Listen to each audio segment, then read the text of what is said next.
Cuando yo tenía 3 o 4 años de edad, hace ya muchos años de esto, tengo que decirle que hace unos cuantos años de esto, yo me aprendí una oración que quizás la hemos aprendido todos en nuestros países con un pequeño cambio, ¿no? A ver si me siguen, decía, ángel de la guarda.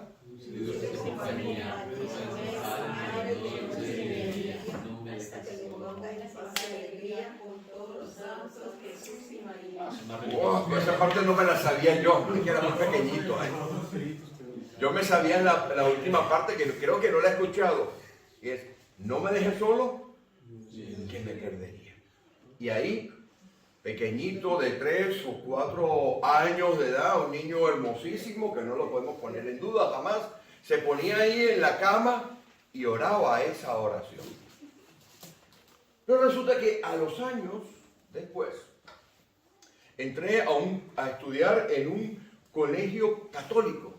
Aquellos que han tenido la oportunidad de estudiar en un colegio católico, saben que era obligatorio todas las mañanas rezar el Padre Nuestro, el credo y el Ave María, que era obligatorio. Yo, pequeñito, iba a lo que sería el equivalente al segundo o tercer grado de escuela elemental, 7 añitos.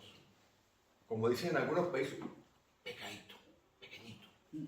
A las 7 de la mañana, lloviera, relampagueara, tronara, granizara, con mis pantaloncitos cortos, me tenía que comer una letanía de oraciones que yo no entendía.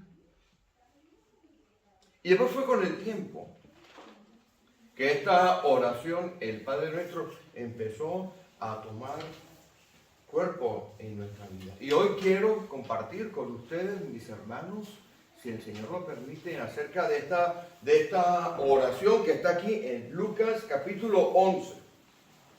Y tengo que decir algunas cosas. Esta oración que está aquí es ligeramente diferente de la que 2 años antes aproximadamente conseguimos en Mateo capítulo 6. Son 2 oraciones similares, pero que son 2 oraciones que se dan en diferentes circunstancias.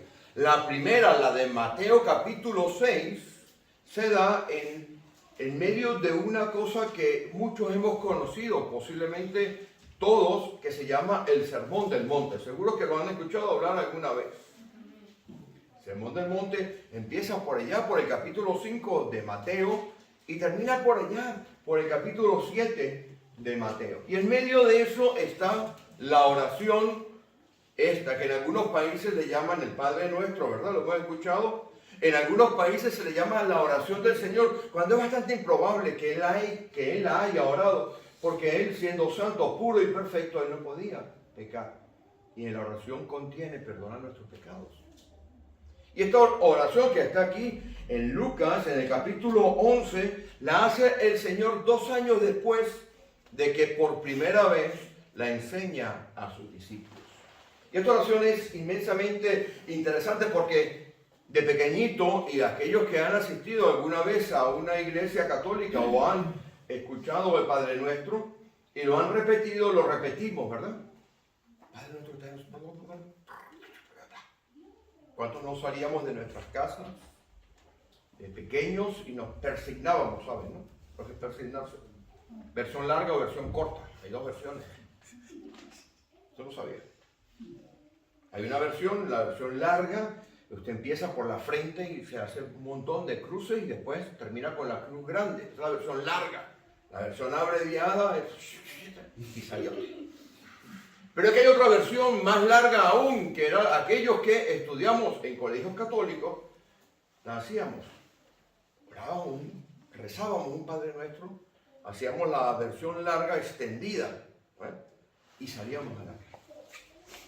La Escritura nos habla con muchísima claridad. Si usted va a Mateo, en el capítulo 6 dice, yo lo voy a estar diciendo por efecto de tiempo, lo voy a comentar. Decía, cuando oréis, no seáis como los gentiles, que creen que por su vana repetición van a ser oídos, sino que cuando oren, hagan una cosa, miren, Busquen el lugar más privado y más tranquilo que ustedes tengan.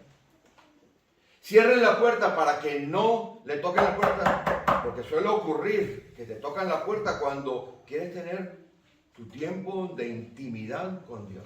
Yo me despierto muy pronto por la mañana.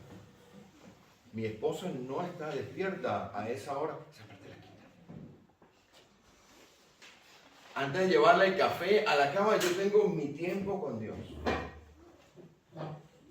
Cuando ores, vete al lugar más recóndito, a tu dormitorio, a tu habitación, cierra la puerta y ora a Dios tu Padre. Y aquí, en este caso específico, vamos a estudiar rápidamente lo que es el modelo para orar, no repetir las cosas, es orar con conocimiento. Mire, vayan conmigo al versículo 1 del capítulo 11 de Lucas. Dice así: aconteció que estaba Jesús orando en un lugar. El Señor Jesús tenía una vida de oración interesantemente diferente de la que usted y yo podemos tener. Yo tengo que reconocer que la vida de oración de un pastor probablemente no se diferencie mucho de la vida de oración de una oveja. ¿Pastor, qué está diciendo? Apedréelo. No. El pastor tiene la obligación de orar, pero no hay nada más antinatural, mi hermano, mi hermana, que orar. Usted empieza a orar y empieza a recordarse de 50 cosas diferentes, ¿sí o no? Porque es antinatural.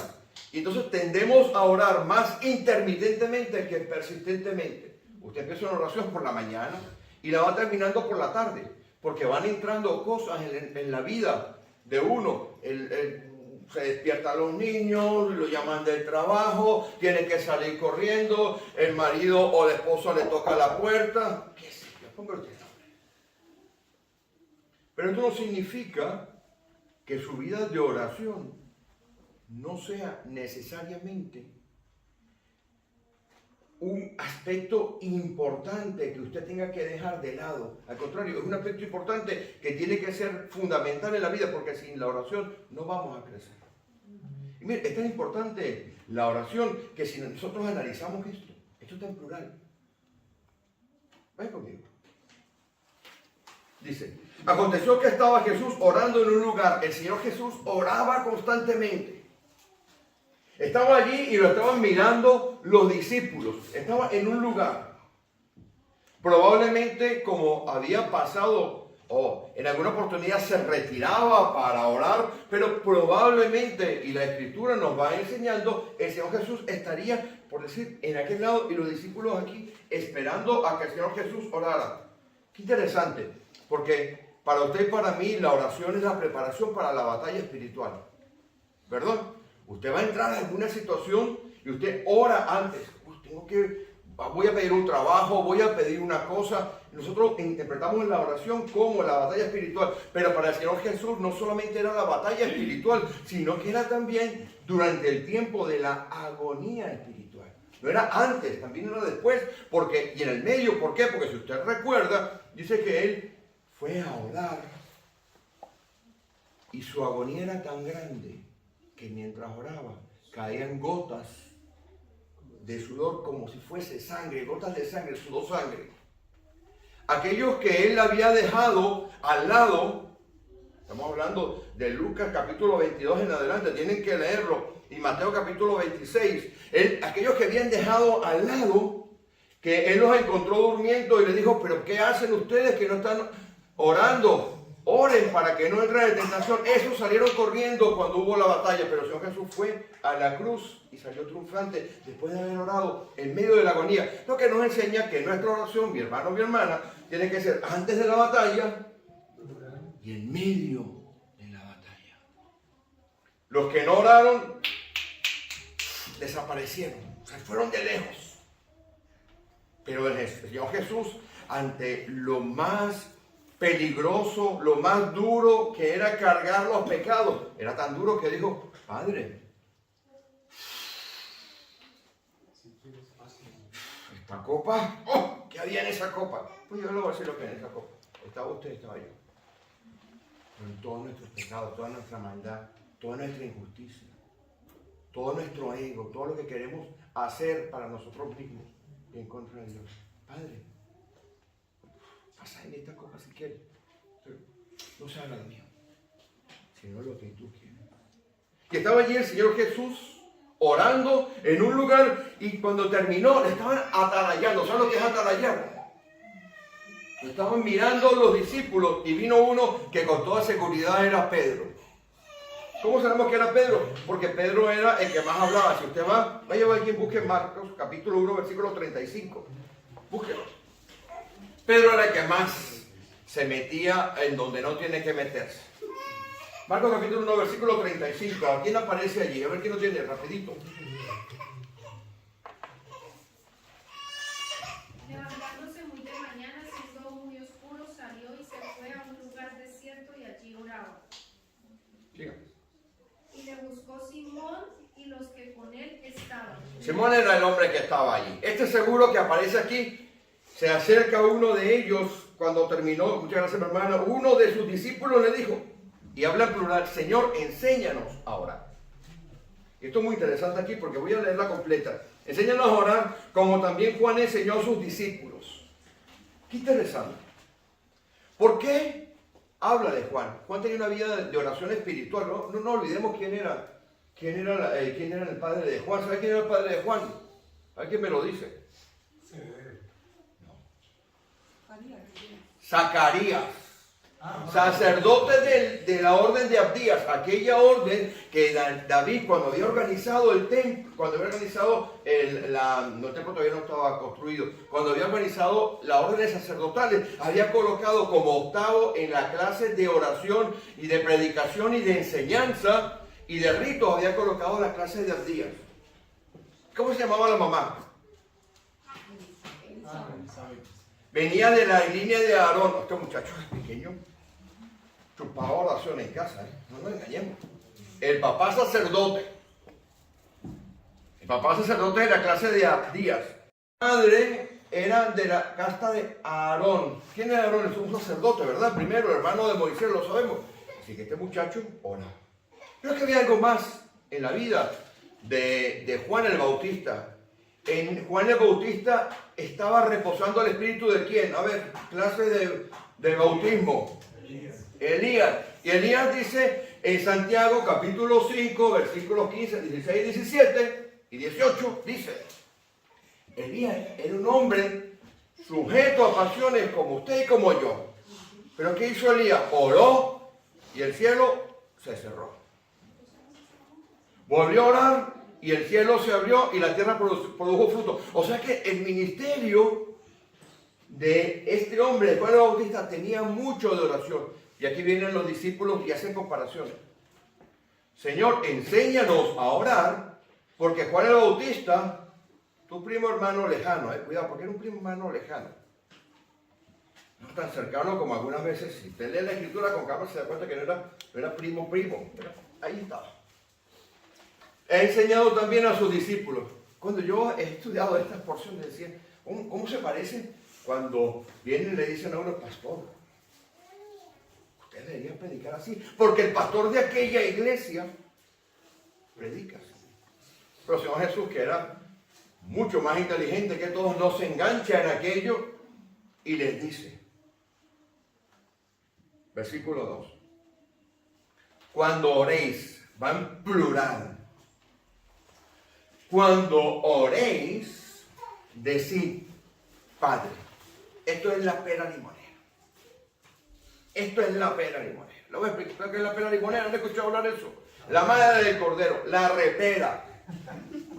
No sé qué atributos le puedo poner. Lo máximo.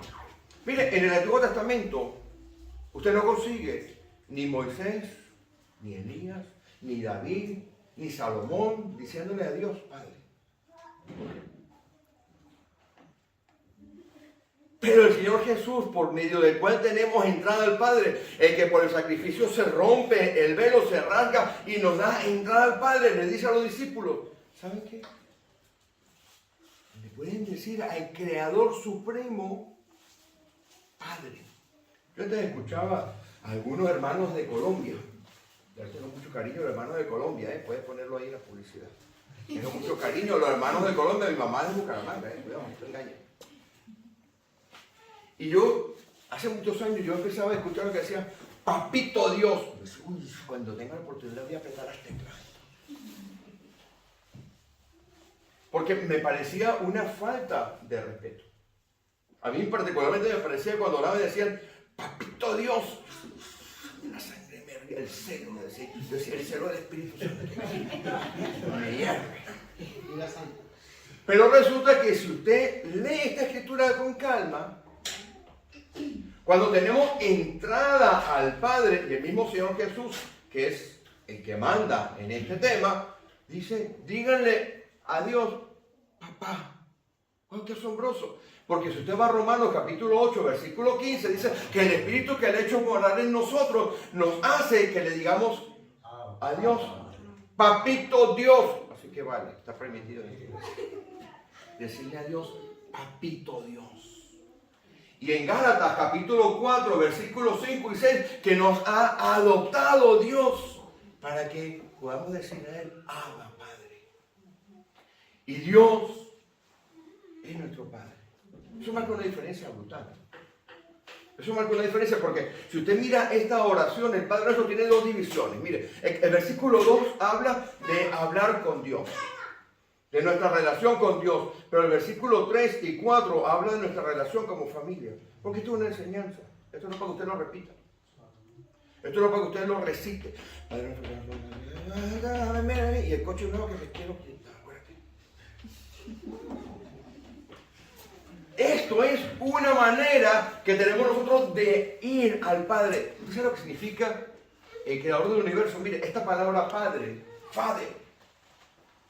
Podemos predicar de esta palabra por aquí 2 horas. Iríamos a comer y volveríamos y seguiríamos hablando de Padre. Cuando el mismo Jesús nos dice, díganle a Dios Padre.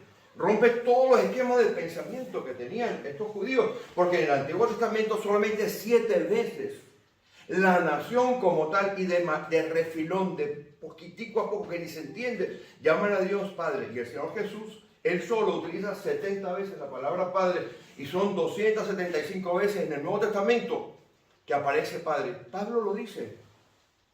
Por esta causa, yo doblo mis rodillas delante del Dios y Padre de nuestro Señor Jesucristo, de quien toma nombre toda familia, arriba en los cielos y abajo en la tierra. Eso también es asombroso. La oportunidad que tenemos usted y yo de poder decirle al Creador del universo, a lo que existe siempre y ha existido, al todopoderoso Dios, aquel que en el Antiguo Testamento se revelaba de tal manera que había que ponerle nombres. El nombre de Dios es Jehová, ese es el nombre propio. Pero después usted tiene los apellidos de Dios, que son los atributos de Él. Jehová Elohim, ¿verdad? Usted tiene Jehová Rafa, Jehová Nisi. ¿Usted sabe lo que significa para usted y para mí poder ir y decirle a Dios Padre? Nosotros no entendemos, hemos reducido esta oración a una mera fórmula mágica para decirla de manera tal que creamos que nos sentimos bien. Pero hay algo aquí que es mucho más profundo. Decir, Padre nuestro, tuyo, mío, te pertenece, es tuyo. Los que hemos perdido nuestro Padre de carne. ¿Cómo añoramos poder decirle a nuestro papá, papá? ¿Cómo lo añoramos? ¿Cómo lo echamos en falta? Pero tenemos nuestro Padre que dice aquí en la Escritura que está en los cielos. Está en el Uranos. Esto es una dimensión increíble en la cual, sorpresa, está sentado Jesucristo. Sorpresa, está sentado usted. Dice la Escritura que nos ha resucitado y nos ha sentado en lugares celestiales. Es decir, nos ha puesto allá arriba y usted y yo vivimos aquí abajo y no nos enteramos de que tenemos entrada al Padre. Cuando oréis todos en conjunto y de manera individual, Lo primero que tiene que hacer es ir con la confianza de decirle a Dios, papito Dios, que Él está sentado allá arriba, pero usted está allá arriba con Él. Usted tiene entrada por medio de Jesucristo. Y es una llave que tenemos que aprender a echarle mano, porque aquí lo vamos a ver con toda la velocidad que me permita ese reloj que está allá al frente. Señor, para ese reloj. Que haga así como el Antiguo Testamento, detén el sol y la luna. Detén ese reloj de ese enchufe, porque me pone nervioso. Padre nuestro que estás en los cielos, dice aquí, santificado sea tu nombre. Mire, esta frase nos indica que tenemos que vivir una vida especial. ¿Quién puede buscar Isaías 40:25?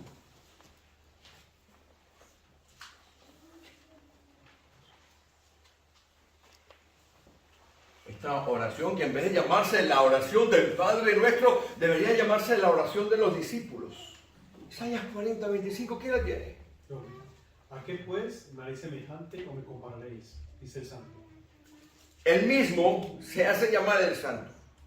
Y dice aquí, santificado sea tu nombre. Una de las características de los atributos de Dios, no sé si algunos de ustedes han estado aquí cuando hemos predicado de los atributos de Dios. Pero lo voy a explicar rápidamente. Los atributos de Dios se caracterizan en dos tipos de atributos. Hay un atributo que se llama atributos comunicables y otro que se llaman atributos no comunicables. Los atributos son las características, la personalidad, la esencia de lo que Dios es. El Padre, el Hijo y el Espíritu Santo. Ojo con esto. Hay un atributo de Dios que Él comunica. Por ejemplo, el amor de Dios lo comunica cuando Él nos hace renacer, como estábamos leyendo esta mañana, para una esperanza viva, porque viene el Espíritu de Dios. Entra a nuestro espíritu que está muerto, porque estábamos muertos en delitos y en pecados. Lo ha escuchado, lo ha leído, ¿verdad? En Efesios, ¿verdad? Capítulo 2. Viene el Espíritu de Dios y nos da vida. Pero no viene el Espíritu de Dios solo. Entra un montón de atributos con Él. Esos que se llaman los dones espirituales. ¿Ha escuchado hablar de los dones espirituales, verdad? Lo hemos visto en 1 Corintios, ¿verdad? Y lo hemos visto también en Romanos capítulo 12, ¿verdad? Lo hemos leído, lo hemos estudiado. Pero cuando Dios viene a nuestra vida y viene a nuestro espíritu, Él transmite un atributo, por lo menos uno, en nuestra vida. El amor de Dios, por ejemplo. El amor ágape. ¿Sabes qué tipo de amor? El amor ágape, Dios lo pone en el espíritu. No lo puede poner en ningún otro lugar. No lo puede poner en su carne y no lo puede poner en su alma. En su alma está el amor estoides, el amor fileo, el amor eros. Pero el amor ágape, el que proviene de Dios, el que hace que usted empiece a amar a Dios y aborrecer las cosas que no son de Dios, ese las coloca Él en su. Entonces cuando viene a nuestra vida, Él también mete la santidad. Ser santos, porque yo soy santo, dice Dios. Pero Él es único y dice, ¿a qué me compararéis? Yo, el santo. Entonces una de las características de Dios es la santidad. Lo que lo coloca por allá arriba es diferente. Y nos dice aquí, santificado sea tu nombre. ¿Cómo hacemos nosotros? Porque el nombre es muy importante. Tenemos que santificar el nombre de Dios. ¿Cómo vamos a santificar a alguien que es santo? Esto es un enigma espiritual, teológico, que lo vamos, si Dios lo permite, lo vamos a explicar rápidamente aquí. Nombre es una palabra que se llama, en el griego es onoma. ¿Han escuchado hablar del onomástico? El cumpleaños. Cumpleaños es su onomástico. Bueno, mire, los católicos, y yo respeto mucho a los católicos, tienen una cosa, que cuando nombran un papa nuevo, ¿qué hace el papa? Se cambia el nombre, ¿no? Entonces ellos van y buscan en la historia del papado a alguien con el cual ellos se identifiquen. Entonces ponen nombre Alejandro no sé qué cosa, Juan Pablo I, Juan Pablo II, cambian el nombre. Entonces ellos tratan y cambian hasta el sello papal. Hasta el sello papal lo cambian. Ellos tratan de identificarse con las virtudes. En el caso del Papa Juan Pablo I y Juan Pablo II tratan de identificarse con las virtudes que ellos entienden que tienen Juan. Pero cuando Dios le dice a usted, santificado sea tu nombre, Nos dice que tenemos que identificarnos con la manera de ser de Él. Por tanto, mi hermano, mi hermana, qué lugar tan peligroso este pastorear, qué lugar tan peligroso es la iglesia. Usted tiene que vivir de la manera en que Dios dice que Él vive. Santidad. Santidad. ¿Y santidad qué significa? No significa que usted se vista y parezca que se ducha con vinagre. Parece una estatua de cera del Museo Madame Tussauds de Londres. No, significa que usted reconozca que usted ya no es de esta esfera. Que usted está diseñado para vivir en otro lado. Mire, usted saca un pescadito del agua, ¿no? Saca un pescado del agua y lo pone ahí en la orilla del agua, ¿no? Fuera del agua. Y usted ve que el pescado, ¿qué hace? Es una operación así, ¿no? Que se mueve. Pero usted dice, pero yo voy a cambiar del ambiente. Usted coge una sombrilla, le pone una sombrilla al pescado, lo pone en lo que llama una tumbona, y le pone una Coca-Cola, no como Coca-Cola, póngale una limonada, ¿no? El pescado vuelve a ser así, ¿verdad? Igual pasa con nosotros cuando queremos volver al mundo. No somos de ese mundo, el pescado no está hecho para vivir en el aire, el pescado está hecho para vivir allí en el agua. Pues igual pasa con nosotros cuando Dios viene a nuestra vida y nosotros tenemos la capacidad dada por Dios de decir, Padre nuestro, ya todo tiene que cambiar. Porque si no cambia, es que usted no cambia. Si no cambia es porque usted está convencido, repita, convencido y no convertido. La conversión tiene frutos evidentes y visibles, como le hemos predicado anteriormente, en la vida de uno. Padre nuestro que estás en los cielos, qué asombroso eso, porque dice que Dios está allí. Está en un lugar donde usted y yo estamos con Él. Somos miembros de la familia de la fe con Dios. Voy a seguir en esta parte.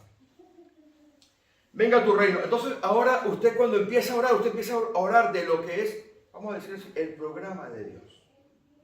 El plan de Dios. Usted ha empezado a orar y ha reconocido que Dios es su Padre. Que usted tiene que vivir como Él dice que hay que vivir, porque Él está en el cielo, porque hay que santificar su nombre, porque usted no puede estar en lugares donde no puede estar. No puede vestir como no puede vestir. No puede vivir como no puede vivir. Porque usted es como el pescadito que está hecho nuevo para vivir en el agua, no vivir afuera. Si usted se empeña a vivir afuera, le auguro una muerte por la asfixia. Y mata. Entonces ahora bien, venga a tu reino. Ese es el programa de Dios. Ese es el programa de Dios para nosotros. Pedir a Dios que vivamos en ese reino de leyes que tiene Él para su vida y para mi vida. Porque usted y yo, mi hermano, mi hermana, tenemos que añorar la venida del reino. Venga a tu reino. Tenemos que vivir como si viviéramos ya arriba, en la Nueva Jerusalén. No, pastor, pero ¿de qué yo me voy para el cielo? Lea Apocalipsis. Usted y yo vamos para la Nueva Jerusalén. ¿Quién lo cree? Amén. No oigo. Amén. No oigo, póngale volumen. Amén. Porque si no me dice amén, corto todo esto, cojo un litro de aceite y lo unto. Usted está destinado a vivir en la Nueva Jerusalén, en el cual, ¿quién es el Cordero? Estará allí. Usted tiene que creerlo, vivirlo. Hay una historia súper cierta en Irlanda. Abren una taberna en un barrio, frente a una iglesia. Y entonces el pastor llama a oración. Todo el día tomando a los borrachines y tal. Vamos a orar para que Dios cierre esa taberna. Ayuno y oración toquiqui. Todo el mundo orar aquí. 7 días orando. A la semana y media, ¡pum!, cae un rayo en la taberna. Y se carga la taberna completa. Y el dueño de la taberna, esto es historia, le voy a mandar el link. El dueño del enlace, el dueño de la taberna, dice, uy, fueron los cristianos. Lo voy a denunciar. y plantea una denuncia en algunos derechos, en el derecho español seguro que no, pero en los derechos ingleses y derechos americanos, eso es aceptable. Va y presenta una denuncia contra la iglesia. Y llaman abogados defensores, abogados acusadores. Y entonces van al juicio, ¿no? Alegatos. Este señor dice que en la taberna se incendió porque cayó un rayo porque ustedes estaban haciendo ayuno y oración. No, nosotros no. Nosotros no. ¿Sabe qué? Gana este porque cree más en Dios que usted. Pues mi hermano, mi hermana, ¿entiende lo que le digo? Si usted va al trono de la gracia, crea. Porque si no, van a repeticiones. Voy a seguir. Hágase tu voluntad como en el cielo, también en la tierra. Y cuando usted ha terminado ese versículo 2, donde ha entendido que Dios es su Padre, donde usted ha dicho, voy a vivir, y estoy viviendo como tú quieres, Dios manda tu reino que tiene tus propias reglas, vamos a vivir a Él. Entonces usted pasa a la parte de la familia. Mira conmigo, este versículo 3 es plural, ¿verdad? El pan nuestro de cada día, dánoslo hoy. Por una sencilla razón, porque usted tiene que pedir por su hermano y por su hermana. Usted tiene que interceder para que su hermano y su hermana tengan trabajo, tengan provisión. Amén. Y si usted tiene más de un pan, y ojo con esto, la frase que está aquí no está ligada, fuera del Nuevo Testamento, en el griego clásico, no está ligada de ninguna manera a lo que el enfoque tenemos aquí. Excepto en las listas de compra. El Cairo, ¿saben lo que es el Cairo, verdad? Una ciudad. En una época fue colonizada por los griegos. La palabra que se usa en griego aquí estaba dando algunas dudas hasta que consiguieron una lista de compra de una señora de la época del Cairo cuando fue colonizada por los griegos y decía, la lista de compra, pan, leche, huevo, azúcar, colacao, esa cantidad de cosas que no le gusta comprar. Y decía, para un día. No compraba más que un día. Lo que esto significa, si lo citamos en el contexto de que después de que usted ha tenido su relación con Dios, del contexto correcto, y usted pide por su hermano, y usted recibe, porque su hermano está pidiendo por usted, usted sabe lo que tiene que hacer, compartir con el hermano. Por eso una iglesia tiene atrás una caja. Porque sabe lo que es triste en nuestra sociedad, que usted abre su alacena, y ahí hay cosas que hasta se caducan y su hermano y su hermana están pasando necesidad. Danos, plural, no dame. Danos hoy el pan nuestro de cada día. Es cuando usted ya terminó la primera parte y ha puesto sus cosas con Dios, usted empieza a pedir por la familia. Por la provisión para su familia. Porque usted es su familia, usted es mi familia. Yo tengo que pedir por la provisión de ustedes. Y ustedes tienen que pedir por la provisión mía. Y si yo tengo de más, yo comparto. Amén. Ese es el Padre Nuestro. No son vanas repeticiones. Es la explicación de cómo tenemos que cambiar el chip aquí. Quítese de Windows 7, Windows 95. Usted está ya en Windows 10 o no sé qué. 11, ese ya. Yo tengo que cambiar ya. Windows 11 estamos ya.